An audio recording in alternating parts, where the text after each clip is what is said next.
নামাজ শুরু করার আগে ছোট্ট একটি দোয়া পড়লে 7 আসমানের দরজা খুলে দেওয়া হবে এবং আল্লাহ পাক রব্বুল আলামিন আপনার উপরে রহমত নাজিল করবেন, বরকত নাজিল করবেন।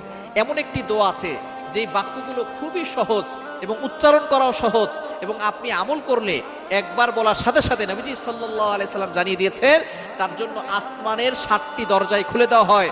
রহমতের দরজাগুলো খুলে আল্লাহ তাআলা তার উপরে রহমত নাজিল করতে থাকেন, অঝোরে বৃষ্টির মতো রহমত তার উপরে পড়তে থাকেন, বরকত পড়তে থাকে।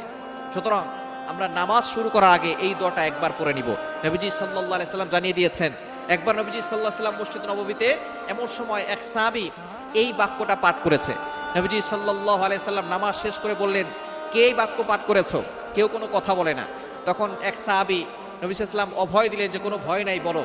একজন সাহাবী দাঁড়িয়ে বলেন, ইয়া রাসূলুল্লাহ, ইয়া হাবিবাল্লাহ, আমার কাছে আল্লাহর প্রশংসা করতে খুব ভালো লাগে, এই জন্য আমি বাক্যগুলো বলেছি। তখন নবীজি সাল্লাল্লাহু আলাইহি সাল্লাম বলেছেন,